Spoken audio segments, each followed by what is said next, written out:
Now 5:01, I will call the meeting of the WISD Board of Trustees to order. Please let the record show that all 7 trustees are in attendance. This meeting has been duly called and notice of the meeting has been duly posted for time and manner required by law.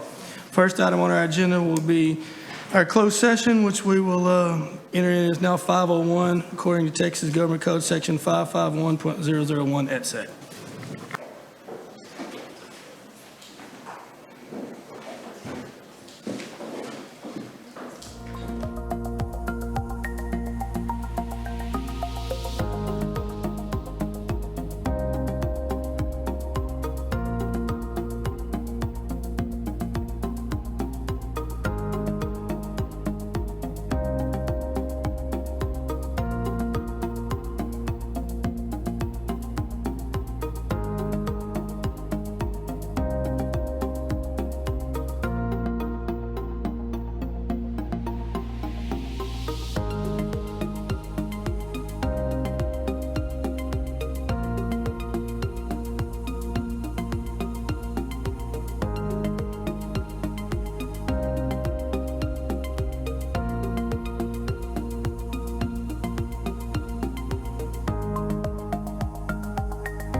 6:35. We will reconvene back into open session.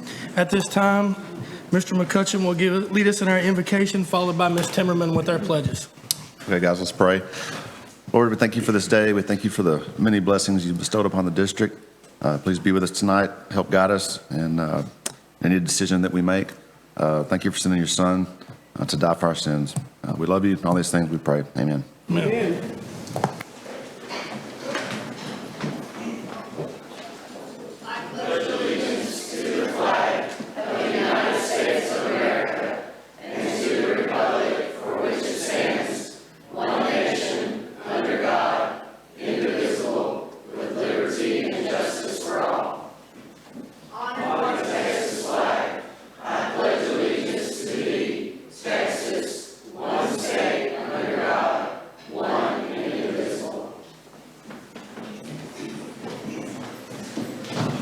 All right, next item on our agenda would be the open forum. I don't believe we have anyone signed up to speak tonight. Okay, so then I'm moving on. That takes us to human resources. Mr. James.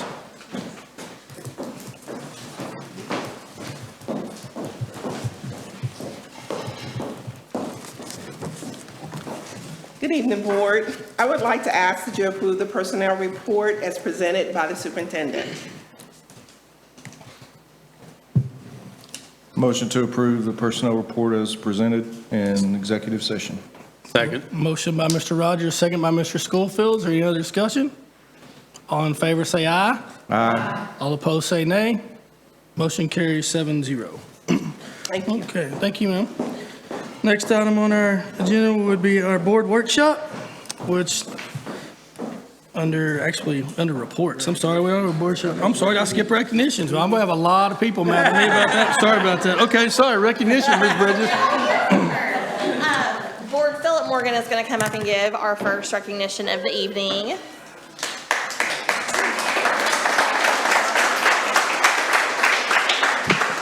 Appreciate the warm welcome, but we're here to recognize all those wonderful students and directors back there. So, board, trustees, Superintendent Kane, the Waxahachie High School Band Program under the leadership of Head Band Director Mr. Rich Armstrong and his staff, Mr. Justin Bell, Mr. Reggie Cook, and Mr. Parker Davis have received the Phi Beta Mu 2019 Earl D. Irons Program of Distinction Award for Superior Musical Achievement in Concert, Marching, and Jazz Band Program areas. They have been selected as a TMEA Honor Band in recent years, UIL State Marching Medalists, and recently, for all those reading any newspaper outlet between here and 500 miles away, they qualified as an unbelievable recognition to the Midwest Clinic and Concert as an invited band for their jazz program, among many other accolades.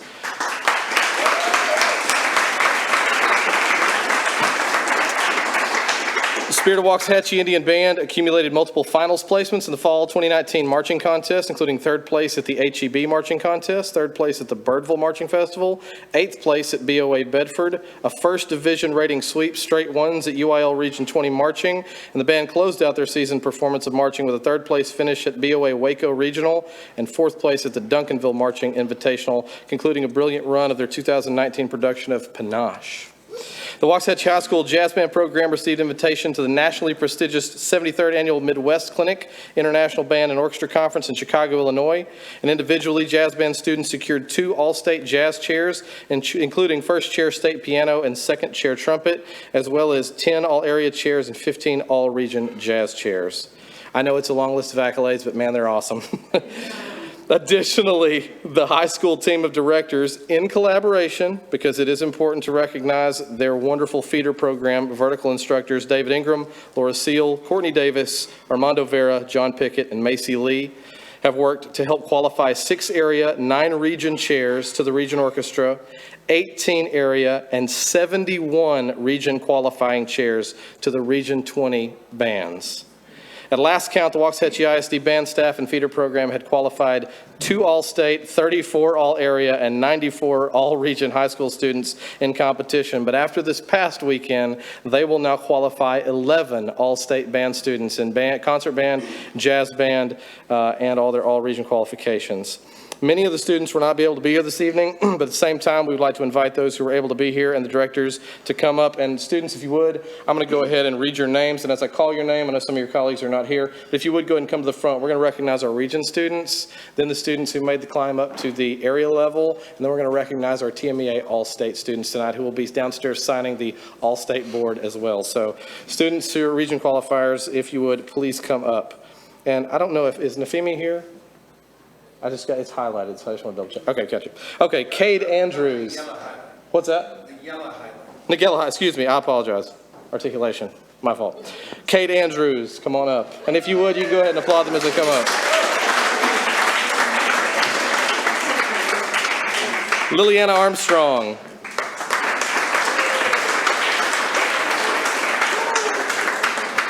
Logan Boyd. Ethan Brown. Jackson Cooper. Miles Davis. Jordan Dunn. Alyssa Fisher. Johnny Fuller. Leah Gonzalez. Preston Hendrick. Nicole Holmberg. Mallory Jones. Danielle Lisiecki. Jacob Major. Mason Miller. Clara Moriarty. Maggie Ochoa. Brianna Padron. Diego Ramos. Caitlin Richardson. Ashton Rostetter. Benjamin Sambell. And Emma Watson.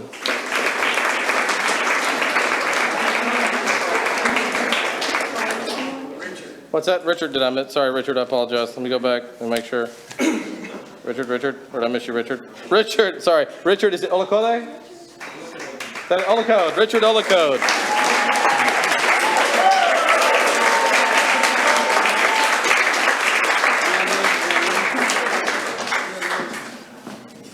Now, as We'll get a picture first with all of them. perfect. And then Yeah, okay. So the students are receiving, for those of you who have not seen it before, students are now receiving the Superintendent's Achievement Award as well. They're getting medallions and pins for their Letterman jacket and or if you just want to wear them every day. We're going to get a picture of all of the students up here first. And then once we get that large shot picture, we're going to announce our area qualifiers and then our all-state students. let's get our band directors in the Yes, band directors, please. Absolutely.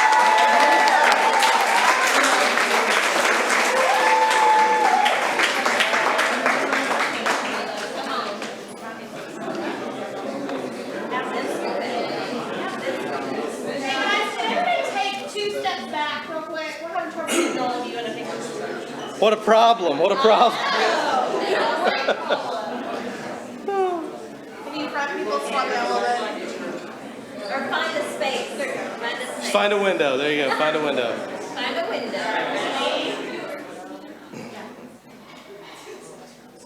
Great. There we go.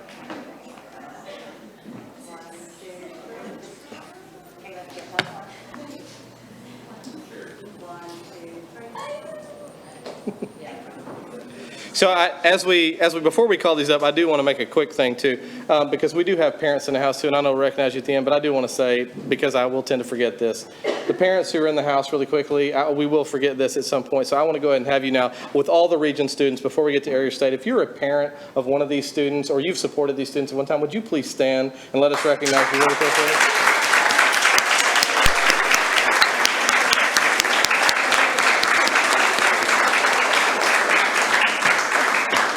You have to ask the parliamentarian to forgive me, but I'm telling you, that's huge. If you guys didn't bring them to rehearsals and take them to the private lessons and do all those things, it wouldn't be nearly as successful, so thank you.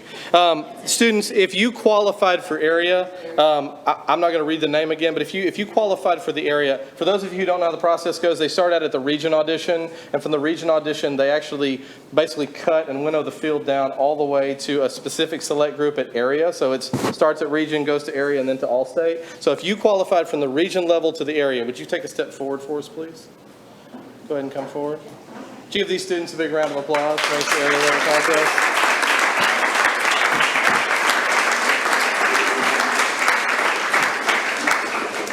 And students who are area, if you would stay, and the rest of the students, if y'all go back to the side here real quick, we want to make sure that we get everybody down in the side when we sign the state board, but everybody else, let's get to the side real quick.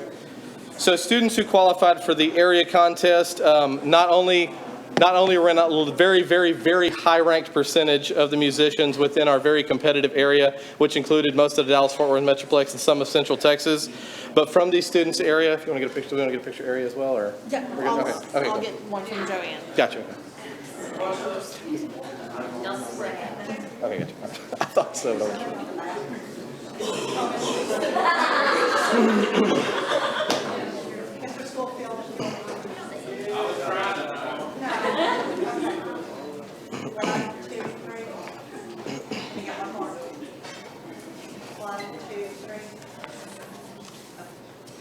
Congratulations to our area level students. Please give them one more round of applause.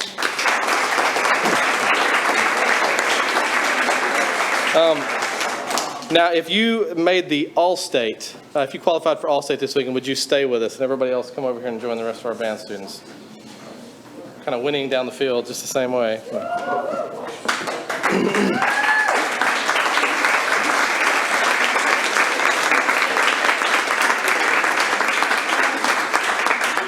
And a little bit of TMEA data and trivia, courtesy of Mr. Rich Armstrong, who is the numbers guy. He loves it more than I do, I think.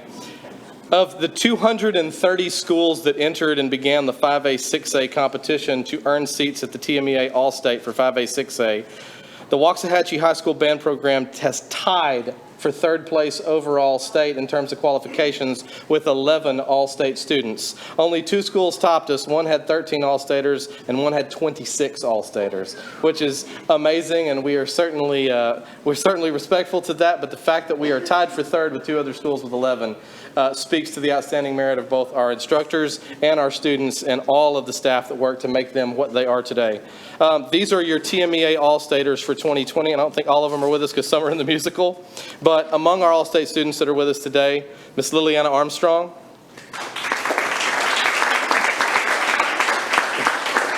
Mr. Logan, and you can just we'll hold applause. I'll read all their names really quick and then we'll go. Liliana Armstrong, Logan Boyd, Johnny Fuller, Danielle, help me say this so I say it correctly, Danielle.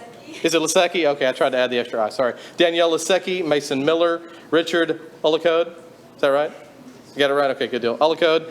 Caitlin Richardson, Emma Watson, Maggie Ochoa is here with us as well, and Ashton Rostetter. And I believe Ben is not with us. Ben Barker made it in jazz band. He is actually at the rehearsal right now. Ashton is our second chair trumpet for TMEA Jazz Band. And I don't have the list of actual instruments, but if you do want to know them, check out our Facebook feed, like and subscribe. and you can see all of the students courtesy of Mrs. Armstrong, who posted that for us on Facebook. Of the students receiving the All-State honor, the percentages, just in case you want to know, of the 6A competitors, we make up in front of you, they make up, not we, they make up the top 1% of 6A musicians. And when you factor in 5A and 6A competitors, you're looking at the top 0.5% of musicians in the state of Texas. So please give them a round of applause.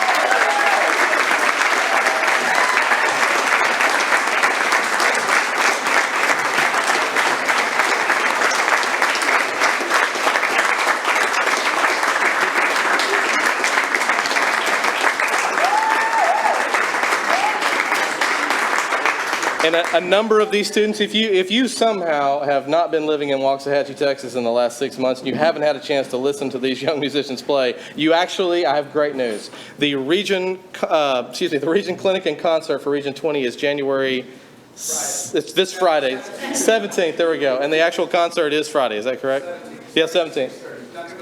6:30, Duncanville High School. If you'd like to come, there's lots of bands, but you'll get to you're going to hit one of the bands with lots of our students. So they're going to be wonderful. So come out to Duncanville at 6:30 on Friday if you can come see them. It's going to be wonderful. One more time, round of applause for our awesome band program.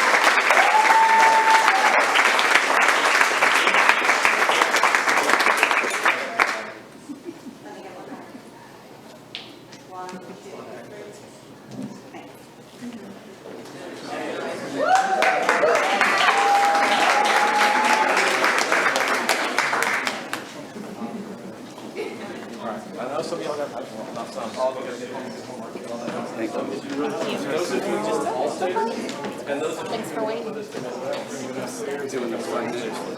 Yes, Philip has them. And just one. No. Unless you want to give yourself a pen, so you're recognizing the board.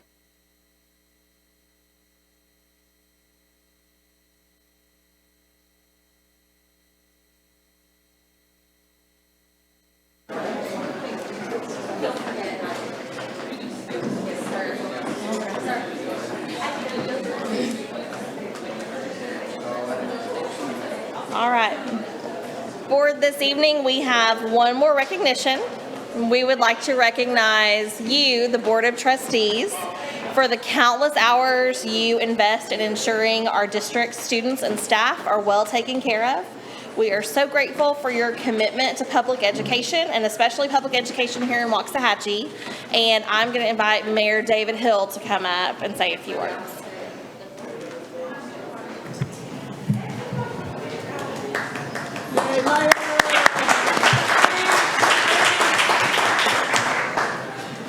We don't have near this much fun over at my place. So I'd like to read a proclamation for you tonight.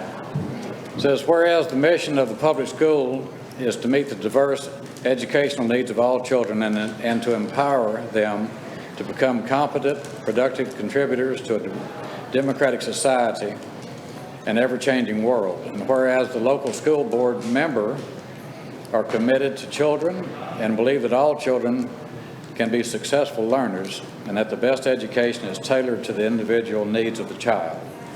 And whereas local school board members work closely with parents, educational professionals, and other community members to create the educational vision we want for our students, and whereas school board members are responsible for ensuring the structure that provides a solid foundation for our school system, and whereas local school board members are strong advocates for public education and are responsible for communicating the needs of the school district to the public and the public's exception of the district.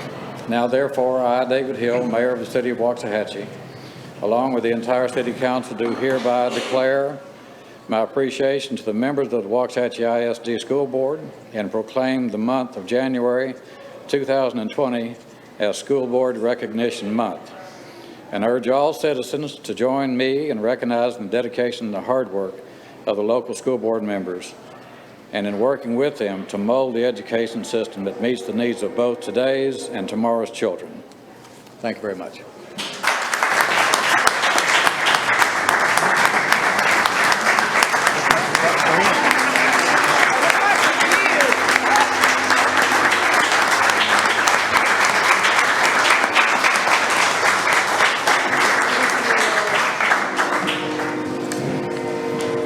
This year's theme for School Board Recognition Month is Launching the Next Generation. To honor you, we have purchased a book called Go for the Moon for each elementary school library in the district, which you'll see at each of your places. Now, Mr. Schofield did say he wanted to take his home for some bedtime reading, but I'm afraid I'm going to have to take him up so we can get him to the library. We also bought one for Simpson Elementary, and then we bought a Spanish language book for our 2 dual language campuses and Turner Pre-K about space as well to honor you all.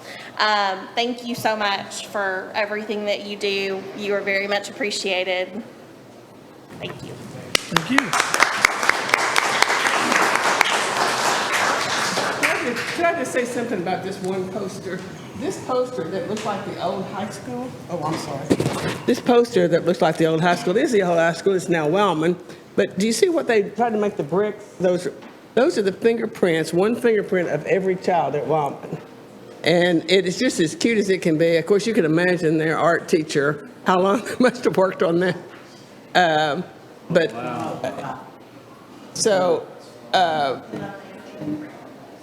Listen, y'all get first dibs on it. They did say if y'all don't want to take it, I feel like I'm gonna show the cameras. we're going to have it, we will give it back to Ms. Altier, and she will have it framed and with the year on it. So any kid who goes there and the board can go visit one of their posters. Thank you, Ms. Altier, and thank you to your art teacher who must work 24/7.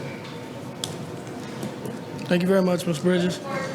Okay, next item will be under reports. First, it would be item A, project manager report. Mr. Craig, I've been reminded by one of our principals in the back, Mr. Zant, there's a football game on tonight, so I don't know if that means we need to hurry up or what. I'm just saying, but he reminded me of that earlier. But he didn't know that Mr. Craig was going to speak. You wouldn't have sent that if you knew Mr. Craig was going to speak, right? See? We'll go fast, I promise. You know, I was just thinking about all those fingerprints, how many there are. That building over there is 102 years How old many now? kids have been How many there? real fingerprints there are Yeah. on that building? How many children Wow. have gone through that building? Wow, how do you follow that? All right, we are doing great on our construction in spite of rain and mud and cold weather. We're doing very well, and it's my pleasure. We're going to start with the agri-science buildings, and all 3 buildings are built now. We're in the process of placing more concrete on the exterior and the roads, finishing up the streets and the tie-ins between the buildings. All of the roofs on, all the metal panels are on, and you can see before and after. I did a few before and after shots. And this color, my wife told me, is periwinkle. I promise we will cover that up. And this is just a couple of shots. Concrete that we just placed last Wednesday morning at, I got it up at 2 o'clock to do that one. And then we're in the process of getting more ready. I'm going fast here, Mr. Autry. All right, no lights on the left, just one row of lights this morning. This was this morning. It's going to be like daylight in this building when we turn these lights on. They're all LEDs. All of those lights that are on right now are less than 4 amps of power to do that. So it's going to be very, very cost effective. Yeah, And you can just see a few shots now. You can see this is the office area you see in that left picture. And I was standing on top of the concession stand, actually. And then shining back over the top of the concession stand and the restrooms in the right picture. Now we're going to jump to Simpson Elementary. We're doing great. We really are. Area C, which is the cafeteria and the kitchen, is dried in. Area D, which is kindergarten and first grade, is dried in, and we're just moving right along. All of the roof framing is in place now. The steel workers are just doing a little follow-up. For the most part, they're done as far as the structural steel goes. Just a few little things for awnings and what have you. But now we're framing. Drywall, I'd say we're half the drywall is up in area C, probably 25% in area D, which is, again, kindergarten and first grade is in place. You can see the brick is going up. The foam on the walls, which is our insulation, which is an amazing stuff. And then on the stage in area C, that we just placed this concrete just this morning. This is a brand new picture, setting on foam. If you can't hardly imagine that concrete is sitting on styrofoam, but it is. And it's strong. Our performing arts, every time you go up the performing arts steps, you're on foam, if you didn't know that. And then just some shots of framing. I'm afraid from now on, a lot of the shots are going to be of studs. So you're going to get really, really bored. So I'm going to go through here. To be continued. But we really are making great progress, and these folks are such a joy to work with. They really are. And by the way, I'll put in my 2 cents. Thank you for all of you, for all you do. We appreciate it so much. Good night. Questions? Comments? Okay, Mr. Offenshine, next item will be review of policy update 114. I understood that admonishment was made more for me, Mr. Craig. Mr. Craig, I didn't want to say anything, but I'm glad you understand it. I'm sure Mr. Zan appreciates it as for the well. fans of Tigers everywhere, I will be brief. So tonight is a review of TASB's policy update 114. This is the comprehensive update from the 2019 legislative session. And it took TASB some time to get this to us. And also, our local packet looks a little different than many other districts' local packets because we had done our own policy review in the summer. So we did our own policy review. There are 3 policies, DH local, FFAA local, and GKA local, that many other districts received that ultimately we're not going to be taking action on. So we only have 14 local policies and a myriad of legal policies that are being changed. Because of Update 114, we don't yet have the book of policy back to us from even our local policy review. So to the extent you all know that you have approved policies from the local policy review, we are implementing those local policies, but they're not online yet because TASB is going to incorporate not just your local policy changes that you approved at your last meeting, but then when we come back in February and approve Update 114, they will then give us an entirely new, clean set of policies. It'll be the first time the district's had a clean set of policies in 6 years of completely fresh for administrators to have, and then online will be a completely new, adopted, comprehensive set of policies. But tonight you have before you the vantage points and explanatory notes in your board book. If you have any questions regarding any of the specific local policies, I'll answer questions on legal policy too. Just know that the legal policy is really a restatement of law. Every district's legal policy is going to be uniform, but the local policies, those are what TASB has recommended to be changed to meet the requirements given to us by the 2019 legislative session. And if you don't have questions tonight, you can certainly forward me the questions you may have throughout the rest of the month. We'll be bringing these to you for action on February 9th. But your administrative team has seen and reviewed the policies and will be ready to implement the proposed local changes should you adopt those, and then all of the legal changes. And the legal changes are explained in the explanatory notes and vantage points for you. Do you have any questions? Questions for Mr. Offenshine? Well, if you don't have any tonight, you have his number. And so it's easier to read. That will work. Okay, thank you very much, sir. Thank you, Mr. President. Okay, item C will be student group locations at Lumpkin Stadium. Mr. Moore, No. Mr. Who? Ms. Morgan not doing that one? Philip Morgan? No, I'm done. Oh, okay, I'm sorry. Well, that's fine. At the end of last season, I think he got so taken up with getting his, is he still here? At the end of the season, oh, there he is. Perfect timing. Students at Lumpkin Stadium. Yes. Correct me when I'm wrong, since you didn't get on the beginning of this. At the end of the season, there was some discussion that without the band on the home side, it just sometimes didn't seem like everyone could hear the students. So, Mr. Morgan, you just have to kind of give him an idea and point him in a direction and make sure you want him to do something because he's going to do something. Can you show this one? So, Mr. Morgan and Coach Reed and Mr. Armstrong and I believe Ms. Pointer got together to see what would be a good way the best way to get our students all back in a student section. And so they came up with this. Well, I thought we could blow it up a little bit more, but I guess not. Can you blow up just a picture of the Lumpkins thing? Yeah. Okay. We're looking forward to that. Dr. Averett, Ms. Harris, everybody's on board. And unless this gives the board heartburn, you're now looking at the new seating arrangement at Lumpkin Stadium for home teams, for home games.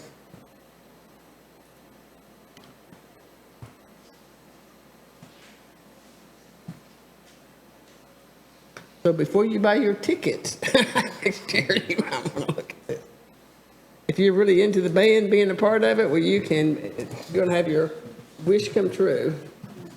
I would like to compliment, last year, the junior high principals and assistant principals decided that we needed a little, and actually, Ms. Harris and the high school, that we needed to tend to our students a little bit more. We wanted them to have a good time, but at the same time, we wanted to make certain everyone else had a good time. And they did an absolutely excellent job. Both sections, the high school was a separate section, the junior high section, those principals and assistant principals worked. And it worked. Our kids had a good time. But yet they were managed, and a lot of traditions continued that the high school has. And I think it just made for a better game, but it made for a better game because we've got so many great administrators willing to work hard to make it a better game. So this, I think, is even going to make it better with the band over there.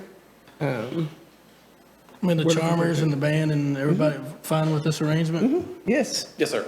Yes. And athletics as well. We spent considerable time talking to Coach Reed about his perspective on it and what he would like, and he loves the fact, he used the word synergy a lot. I mean, when the football team's, really in the game and they're fighting strong and trying to get there, it really is nice not to have the band and the Charmers all the way so far away from them. Bringing them back is kind of one of the big things he wanted as well. So supporting athletics is our big focus on those Friday nights, so this is something that he wanted as well. I think it's going to surprise everybody. How long has it been since the band's been with the home side? How long? Long time? Quite a few years. Well, that's going to be a big surprise. Yes. Some people are going to be sitting. Well, the way the band plays too.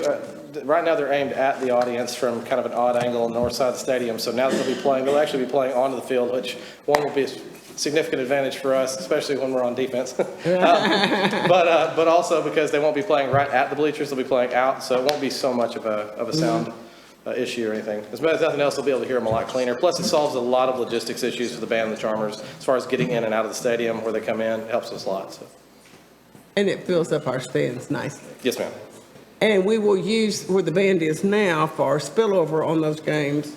So we're not taking those stands down, but that would be a good place. And where those are, they can go to their own, there's restrooms there and there's concessions there. So we don't have to worry about them coming. Any other questions or comments? Yay. I love that. I love the idea. Yay. Thank you. That's awesome. Thank you. Thank you. Thank you, sir. Okay, item D, the CO local guidelines. Are you taking Mr. that one? Abenshine is Okay. on his way back. This is an outgrowth from a former policy that we brought, trying to marry it with an activity that we have for students who may be overdrawn. Mr. Abenshine? Thank you. Thank you, Dr. Kane. So what we did under our guidelines at CO local, and not just CO, but also FFA local and CO legal, looking at our overdrawn account students to make sure that we are adequately taking care of all of our students. We've set a base for what we expect that meal to look like. And so what we have tonight, and it's at page 92 and 93 of your board book, is our proposed administrative guideline, and it's one that we've worked through with the business office, with the campus, with child nutrition. Believe we have everybody working together. Once a student has $10 or more in overcharges, they will have the entitlement to an alternative meal, and that meal will consist of 2 ounces of protein, and that's generally 1 ounce of meat. So if you think of a lunch meat pack that is 8 ounces or a half a pound, dividing that out by 8 servings, which is pretty typical. But at least an ounce of meat and at least an ounce of cheese, or it could be 2 ounces of meat, depending on it, but it's going to have at least 3 slices of meat, 2 slices of cheese, along with a serving of vegetable, which will generally be lettuce and tomato, on wheat bread, or white bread, but which will take care of the grain. Then, separate from that, a serving of fruit, and then a serving of plain white or chocolate milk. So very much a quality meal available for the student every day. Now, routinely, we have far more students on the list, roughly 25, 26 students on the list, than actually take the meals. But the meal will be available every day. That meal will either be available in the library, where there's already a station where kids can come and get goods or wares. But if the library during the lunch period is shut down, it'll be available at the nurses station. If neither of those are available, and I know the nurses station has been used this semester, the campus secretary will still make sure, and the student will make sure that the students know where to go. But the child nutrition department is taking up more responsibility to make sure they deliver on the meals every day, make sure they deliver quality meals every day. In the event any teacher, any parent, anyone is concerned that a student isn't getting access to a quality meal, or for whatever reason has been missed on the within the system, would be eligible for a free or reduced lunch under our general policy, but just for whatever reason has fallen through the cracks. We will have a committee on the campus, and that committee will consist of campus principal, the head of the cafeteria for the campus, campus librarian, and then an assistant principal and counselor for the alphabet that student's affected. At least 3 of those 5 will get together and make a determination if more needs to be done for that student. So you've got a process then, 1, to feed the kids, and then 2, should we believe that there's a child that's hungry or needs more attention, an opportunity to have a committee then review the needs of that child and take care of any relief that's necessary. Our child nutrition department is committed to doing more to make sure parents are aware, to increase at the beginning of the school year the times that they will be informing and signing up parents for students that may qualify for free and reduced lunch. But we believe that this administrative guideline that we've worked on, like I said, in partnership with campus and the business office and the child nutrition department, is appropriate to put our efforts where our heart is, and that is to take care of our kids. I just have one question. Is this going to be the same across the district, or is that just the lunch for the high school? This was our plan for the high school. We've said that we would implement as necessary, so at campuses other than WHS. We've not thought there'd been a problem at the other schools. It seemed to work well at other schools. The junior highs, is it not working at the junior highs or not working at the elementary? I just don't think students are eating just a plain ham and cheese sandwich, and, you know, they might eat it if they had lettuce and tomatoes with it. And so what we had put on here, the last paragraph of the policy, current plan established by the principal at each campus to distribute alternative meals will remain in effect until such time as the principal requests that we seek alternative distribution methods. And we could bring this to the principals at the upcoming principal meeting, I know that's next Thursday.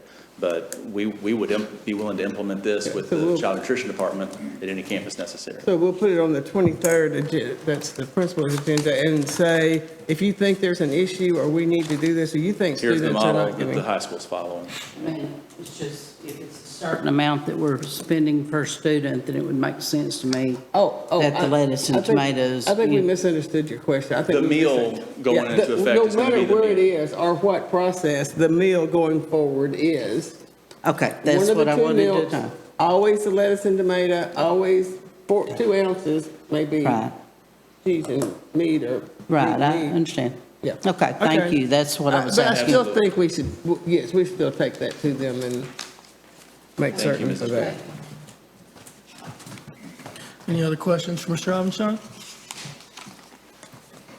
Okay, next item will be updated on the 2018 13-point safety plan. I believe that's you again, Mr. Armstrong, right? It sure is, and I understand I'm still under the pronouncement of brevity, so I will live by that standard. But what you have before you, and we had our last update this summer before school started. It's our 2018 13-point plan approved by the board, and so most of the elements there, the 13 points have been fully implemented. But just to give you an update on the SRO program, thanks to the board and your efforts, we're expanding that SRO program. And so we will have a sergeant soon to come in and help us this spring as we ramp up our efforts for being fully ready and at the beginning of the 2020-21 school year to have not just an SRO sergeant, but then 5 SRO officers. And so we've had 2 officers. We will now have those 2 officers stationed at the high school and an officer at each of our junior highs. Of course, they can go to any issue at another campus, should another campus need that police presence. But we'll have that sergeant who will largely oversee not just the SROs, but our coordinated efforts for safety and security throughout the district. So we're very thankful for the board's allotment of that resource that we will fully utilize. In regard to your marshals, the board's approved a marshal at every campus since the beginning of the school year because of just resignations and new folks being hired. We've had 2 new folks that the board has allocated to essentially be approved to go to marshal training. That marshal training will be completed this spring. Then we will be able to add them as appropriate to our insurance. So, like I said, every campus, and that's still the case with a marshal at every campus, and we will keep that force essentially to then be added. The SRO will only help us with our force at each campus. So what I would like to, another thing that's going to happen, we'll have our security audit this spring conducted by, we are contracting with Region 10. So once the sergeant gets settled in and you have the audit back and we have the 13-point plan, then we'll kind of get an idea of, now that we have so many officers, is there a different way? Because we don't want to run a program, kind of side by side that they're running. I'd like to put everything under the sergeant to make certain, and I think the sergeant would be very interested in the 13-point plan and deciding what we need going forward. Now, we're still going to have the drug dogs. We're still going to have the drug testing, and you'll still be getting reports on that. But I'd like the SRO sergeant to be have one force, and we can do some kind of reporting out if you want that. But that would be our primary security person. And so where we are there, Vernon Richardson is a retired superintendent, and he's our auditor that Region 10 retained for us. He has already been to 5 campuses and facilities of the district. He's taken care of 3 more campuses this month, and we'll have all of our campuses and facilities visited. He hopes by the end of March, he hopes to have that audit for us in April. It may not be April, but it'll certainly be well in advance of our deadline to turn in our audit to the state. That's this summer. But he will have that for us. And like Dr. Kane said, it's comprehensive as we need it to be.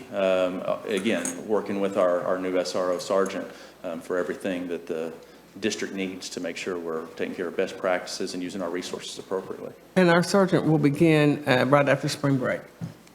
One of the elements the board had considered but just didn't implement because resources weren't available was an app that could be utilized for any employee of the district to be able to essentially log in an event. That app was incredibly expensive when we first looked at it 2 years ago. Not only has the cost come down, we've also have a grant opportunity. So Director of Grants has put in for a grant that I believe we will obtain that will not only cover the cost of that app, plus metal detectors on our secondary campuses that'll actually be static, meaning that metal detectors that could be put in the doorways, not those that are just handheld. We can set those to reasonable settings that, don't just pick up, pins and minor metals, but set it to a standard that is really looking for potential heavy metals. So there are improvements that I believe we'll be able to secure with grant funding from the state that we've recently applied for and reasonably anticipate receiving. Any questions for Mr. Robinson on our 13-point safety plan? Thank you very much. Thank you, Mr. Okay, President. next item will be item F, our middle school core class size. Yes, I don't know if you need Dr. Averett to report, but because it's, or elaborate, we'll see if you stay perched. You can see he's perched. This is a written report that the board had asked for. It's pretty comprehensive, but if you have questions, he'll be happy to answer them. We would like to have our classes as even as possible, but as you know, when you go through the year, teachers leave and kids leave and kids change their schedules. I think you had thought of some ways, you and the junior high principals, to even that. It seems like the problem is we have so many coaches who are social studies teachers that it kind of makes it light on that end. One more may be too many. Not doing one, it makes them bump up a little bit. So concerns, comments, questions? Dr. Averett? I have one. The size of the classes with 31, 29, yes, the number's high, and it should be 28, but I think I'm a little bit more concerned with the makeup of those classes.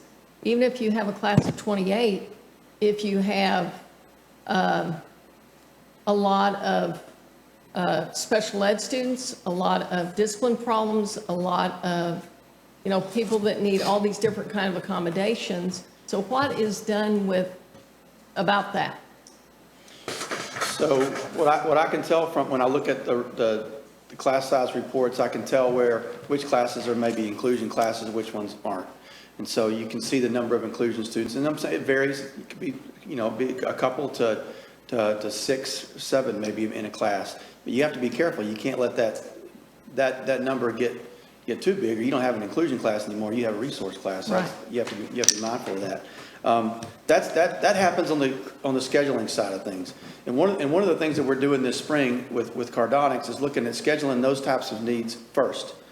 I think a lot of times we do it backwards, where we do the whole gen ed schedule first, and then we work on our special pops and schedule them on top of it.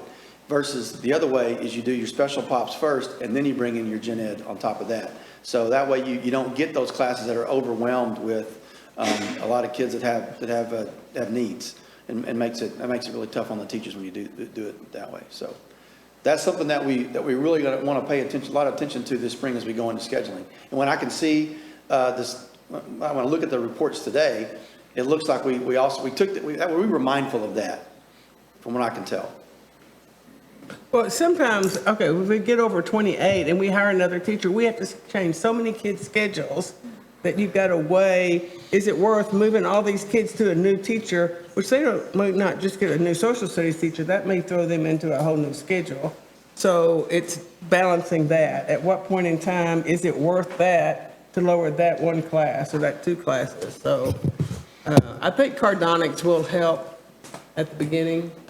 Yeah. The one thing that I can see is 8th grade is a testable subject for history, and I would hope that, we could bring those class sizes down by adding another teacher for the 8th grade, Right, I agree, and that's something that, early on, we were looking at, I was talking to Mr. Zan at Finley, and that was a need. We know we need something there, and we believe that, we look at that, we look at September, and we got to gauge, it's September, everybody that that could get a job's got one. Right. And it's probably not a good idea, at that time. And, a conversation with the principal, says, we can make this work. However, we know in the spring, when we talk about personnel needs, that's going to be number one topic for that Right, campus. right. Yes, ma'am. Thank you. Yes, ma'am.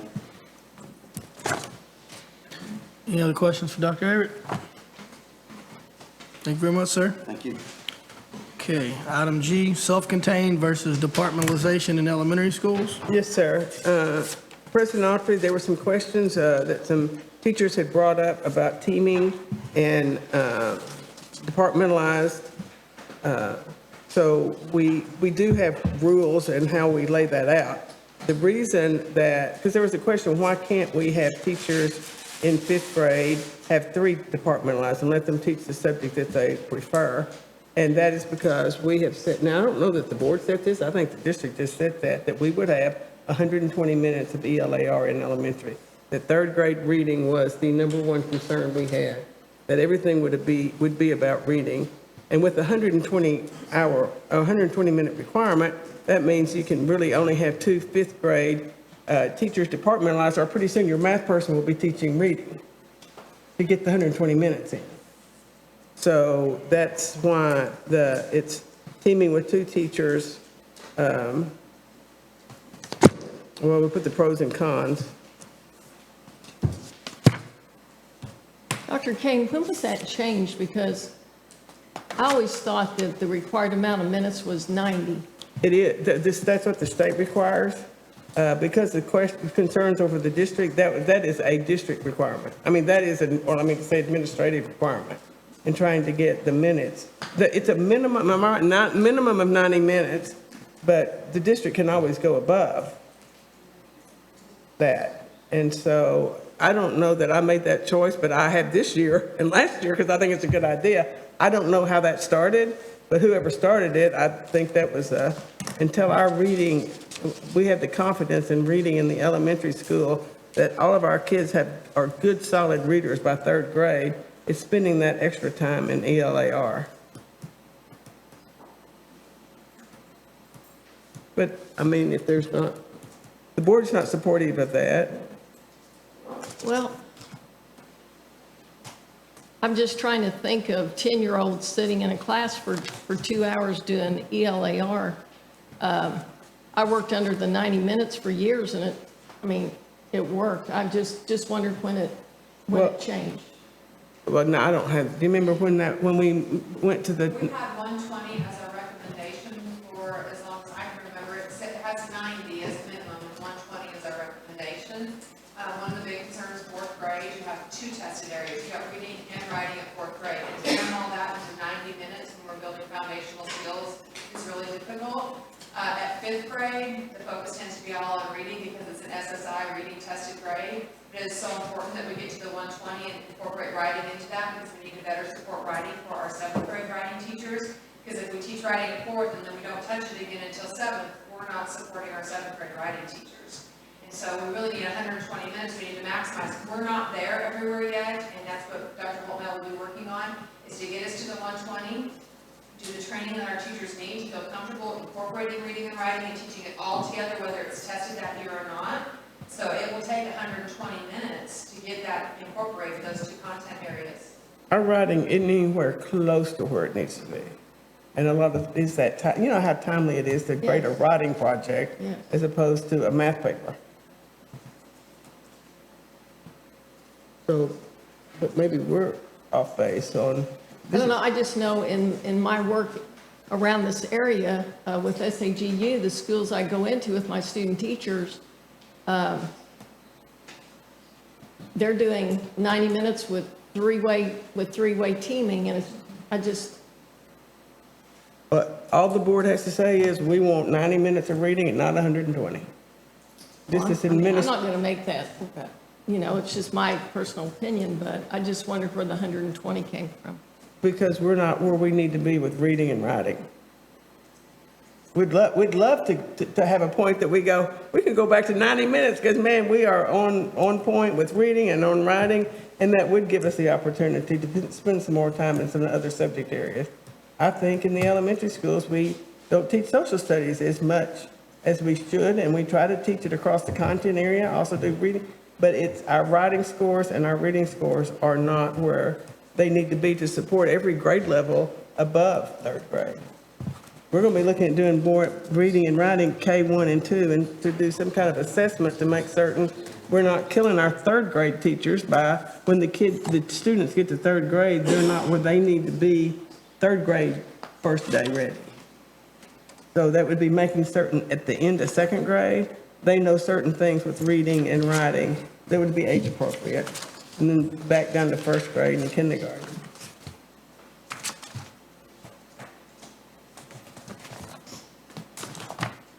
Any more questions, discussion? Okay, moving on, item H will be data points. Again, this shows you all the hard work that our teachers have been doing and our principals has been doing with our district curriculum, district common assessments. And we've got some celebrations that we have highlighted and we're very proud of. The areas that weren't worthy of celebration, we delve into why do we think we're having a problem there and try to analyze that and fix the problem. Because there's the teachers really work hard to have their students achieve, and we have parents who are very supportive of education in this district. So we make certain that we're not doing anything in any way, sequencing, not giving the resources they need, not preparing them ahead of time, so that we can get the students to achieve at a mastery level.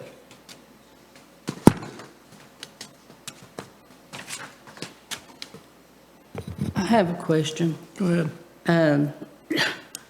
Maybe a little confusion. So, we're seeing a lot of no's, but is the goal to move it toward, by the end of the year, is this a gradual process? Or are they supposed to be getting, What we try to accomplishing? do,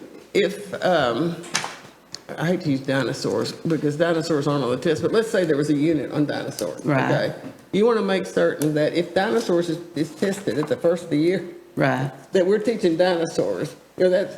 And so the district common assessments are pacing with what the expectation of what's going to be tested. Because there's one test, and that's in the spring. Right. But there's a sequence that just kind of makes sense, what would be tested. So we have to be careful. We're not doing common assessments on dinosaurs, but the teachers don't think it should be taught yet. So that's why the pacing guides are good. Am I just hacking this up? Go ahead. No, so one of the things we look at is you're asking me like cyclical. So if we start off. See, if you had said cyclical, I would have known what it is. So if our goal is 88 for the year, for this year, as we're progressing to the 95 to 23. If it's 88 for the year, we don't want to say on your first DCA, you're making a 78, or next you make an 80, because each one of those units holds some different concepts. On what you So just it can't be tested, like- on what you just taught. Okay, So it's not and I understand that Every because, unit is different. I understand that because I taught social studies. But what about for writing? Are the objectives, Oh. you see what I'm saying? Are they, is it just growing? Are they growing or? Geometry writing and all of that too. So there is a little bit of that, but even ELR is not completely cyclical. And so you also have the scaffolding of that. You have to hit different targets. So basically, every DCA is independent. We want to hit an average yearly goal of whatever that goal is for the year. Okay. So that might explain it better, because it's like, well, why don't you phase it in? We really can't do that. What happened in the past, we would not score well on the test, and we would go, where did we go wrong? Was it this? And by doing the district common assessments, you can't get that far behind, because we know the first 3 weeks, this child is already struggling with X. Okay, I just wondered if it was. Oh, well, yeah. It's cyclical, scaffolding, all that, yeah. Thank you. I have another question. And Dr. Holt, you may be the one to answer this. Who's the one that does the assessment calendar? Well, currently, the assessment calendar was created based on the scope and sequence, and the district chose to do DCAs as units. And so really they fall into place. For example, in high school, you may have 12 different units, and so there's 12 different DCAs. So in elementary school, We chose to have so many, the district chose to have so many. This year, we're gonna do that a little bit different. Now that we're looking at the 6 weeks, and I probably should be standing over there, but I apologize. So we're gonna be looking at the 6 weeks, so we're gonna look at that within the PD calendar and the testing calendar, and go ahead and put it into the 6 weeks plans. Back a little bit off of some of the units, but those are all conversations that we're going to have with staff and our PD committees and things like that. And we have our first meeting actually this Wednesday afternoon, talking about what all we want on PD, and we'll set those calendars along with the 6 weeks. So it'll be cumulative, and we'll also be looking at grading committees, elementary, junior high, and secondary. We'll be discussing not only the dates of that and where they fall within the 6 weeks, but also how we're going to average those grades, and how we're going to take grades on that. The reason the grading committee Grading process. is so important is some teachers feel like these district common assessments should be diagnostic. Others feel like they are assessment of how well that lesson was taught. So if you think it's diagnostic, then you don't feel like it should be used as a unit grade. Okay? If you feel like it should be used as a unit grade, there is your unit grade. So the teachers who feel like it's diagnostic have been struggling because they feel like, okay, we have this test. Now I need to give a test to make certain the kid shows the mastery of the knowledge. So we're trying to settle the argument that these are not diagnostic. This is a result of, and that will help.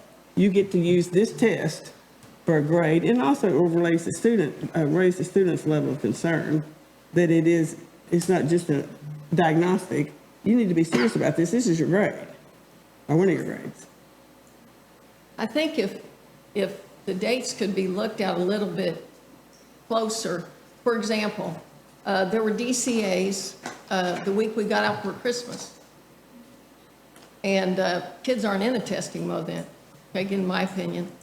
On the assessment calendar, there's tests scheduled for Valentine's Day. And again, at the elementary level, all kids are thinking about is cards and party and all that. So we also have windows. Those DCAs are not necessarily scheduled on a day. They're given a test window of a week. And so the campuses can do that. When it gets further on down, we're talking about benchmarks. Some of those came out on specific days. Yeah. We were also asked to move the benchmark up. When you move the benchmark, which is that simulation, when you move it up, then what happens is you are not covered all of those objectives for a benchmark within that time, so you have to follow up with another DCA. So, but again, we hope to do a lot of cleaning up, a lot of vetting, a lot of input from teachers.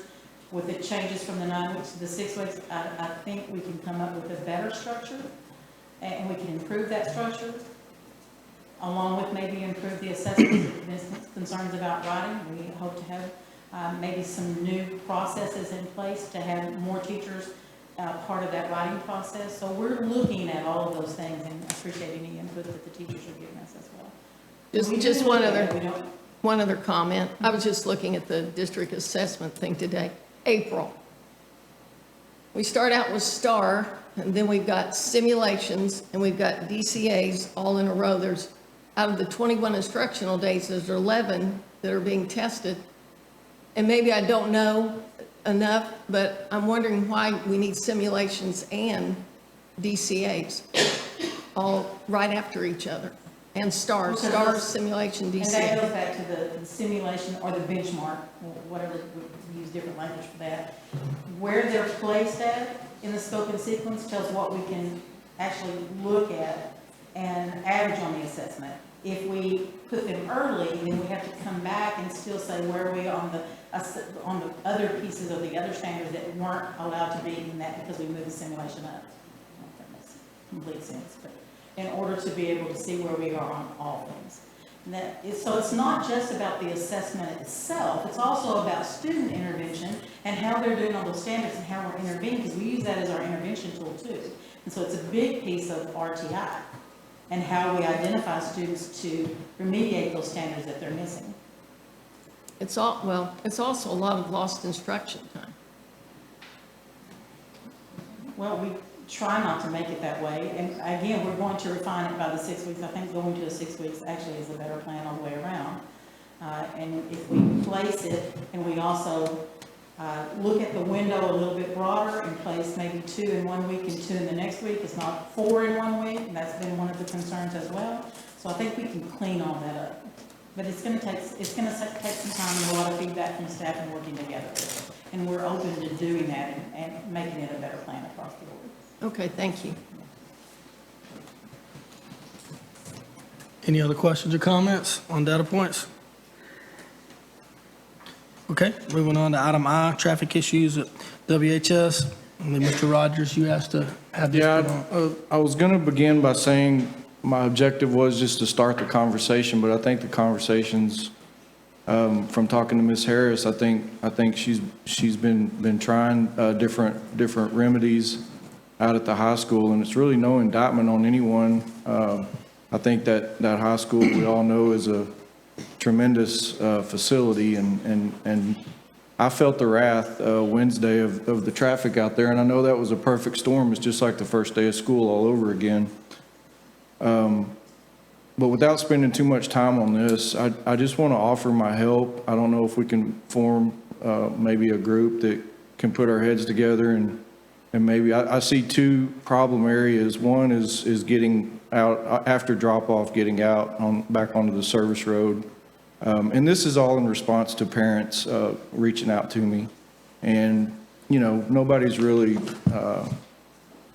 has tremendous complaints or heartache or whatever. It's just, you know, maybe some things we can fine tune out there. I don't know. I don't know if there is a perfect solution that's going to make everybody happy, but that's one problem area. And then another problem area is the off-ramp on 287.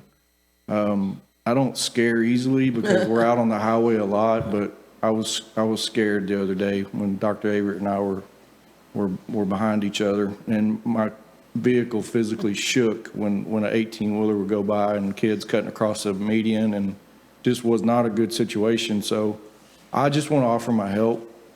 If maybe we could put our heads together. If Lee could help me draft a letter to TxDOT. I have the contact. I have a friend that works for TxDOT. He told me exactly who to call or who to write to for doing a traffic survey for 287 and that off-ramp. And if it's just a matter of hiring a police officer or, you know, some kind of person to direct traffic, I mean, I'm willing, and I would venture to say these other guys are willing to do that because, and again, you know, it may smooth itself out. I mean, like I said, it was like the first day of school all over again that day.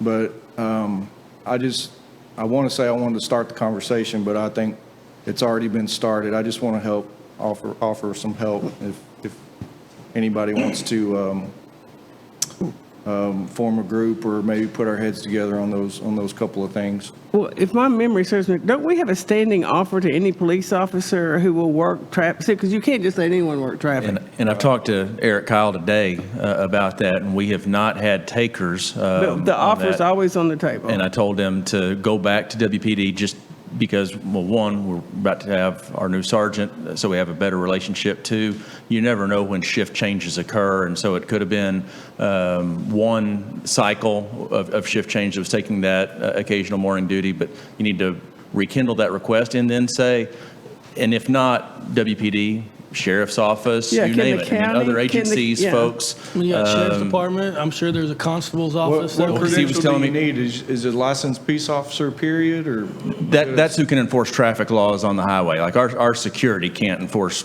traffic. So to do where essentially we don't have a turnaround, and one of the best things that we could get from TxDOT, and I'll be happy to work with you drafting a letter to TxDOT, would be to have a turnaround that doesn't require stop signs so that you can have a continuous flow of traffic. And then also hopeful improvement to the service roads so that you might have 3 lanes so that you could have a kind of constant jogging lane. That would improve tremendously. Well, we know the flow of traffic. That's not a quick solution. That would take time. I'm just thinking out loud, and logistically, I don't know, but don't we have security officers that have their basic peace officer license? They would need to contact their agency, though, and at that moment would be working under the color of whatever agency is sponsoring their commission with TCOL. Generally speaking, when they're on our time, they're not serving as peace officers, they're serving as security guard. And then when they're eligible to do off-duty or other work for that agency, we could try to get creative there. But as to Dr. Kane's point, we haven't had complete coverage of the two positions that the board has authorized. So with the addition of our new SROs plus those two positions, we have some resources. What time frame do you think we're looking at? What is it, a 30-minute deal or is it a 10-minute deal on the off-ramp?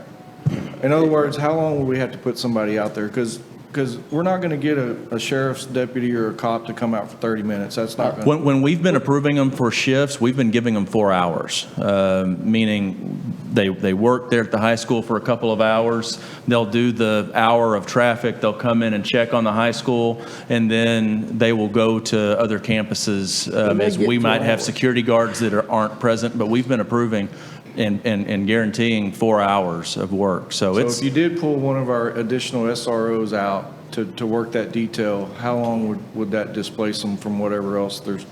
Probably an hour. Like, let's say they left Coleman or started.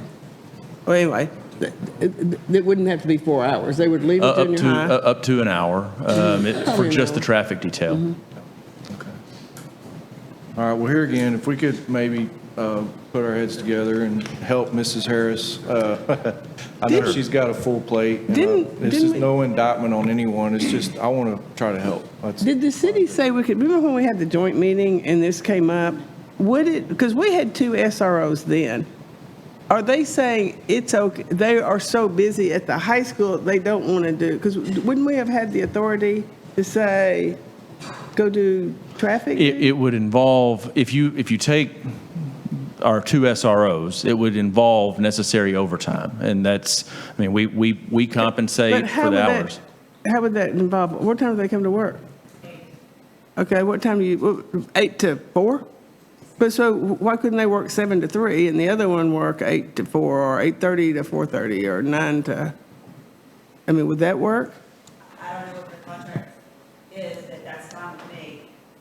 If we had, on the days that we had an officer show up and they appeared at the stop sign and they directed traffic, we don't have a traffic flow problem. It's just getting someone that's willing to take that contract job. I also went to Eric, after Mr. Rogers and I spoke, I also went to Eric Kyle and we had a conversation. He's tried on several occasions to get them to come back out, and know that we have no takers. But it's really only from about 7:45 to 8:15 that it's really congested. So if we just had somebody with that 30-minute window of time, it would help immensely.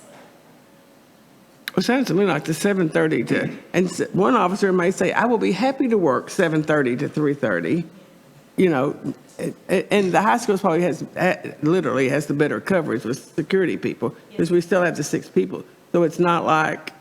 And I believe the only agency he has spoken to this school year has been WPD. I don't believe he has asked for that kind of help then from the sheriff's office or other agencies. For instance, when we do our football games, we've had officers come from as far as Lacey Lakeview.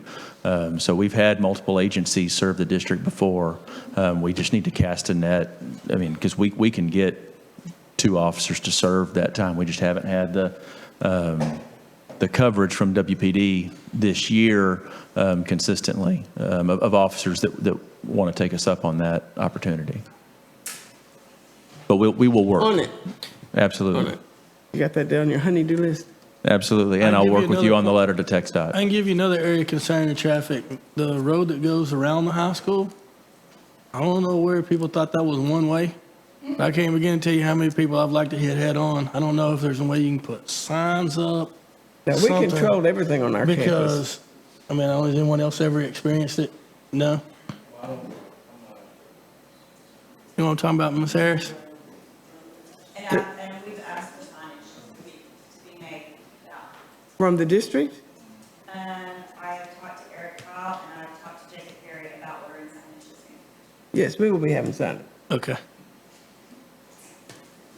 Any other questions, concerns, traffic issues at the high school? Okay, moving on to item 6 will be our consent agenda. We had items A through F. I need to pull one, sir. Okay, Could I pull D as in dog? okay, so we're removing item D for consideration? Yes, that will likely be on your January 23rd. Okay, so Agenda. our consent agenda consists of items A, B, C, E, and F. We can take these as one motion for all items. We can take them individually, or we can remove one individually and discuss however the board would like to proceed with the consent agenda.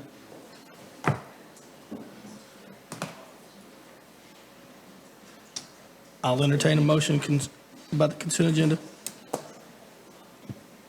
I'll make a motion to approve consent agenda items A, B, C, E, and F. Is there a second? Second. I have a motion by Mr. Starnader and a second by Mr. McCutcheon. Is there any other discussion? All in favor, say aye. Aye. All opposed, say nay. Motion carries 7-0. Before we adjourn, a couple of things. One, I want to say happy birthday to my colleague, Mr. McCutcheon, who had a birthday yesterday. He's the big 4-0. 4-1. 4-1. And I don't think it would be appropriate for us to close without thanking all of the principals, the PTOs, everyone that had anything to do, our art teachers, with our posters, our gifts. Very much appreciated. Please let everyone know on your campus who was responsible for that. They're very much appreciated. So at that time, I will entertain a motion to adjourn. Motion by Mr. Schofield. Second. Second by Ms. Kriegel. All in favor, say aye. Aye. Motion carries 7-0.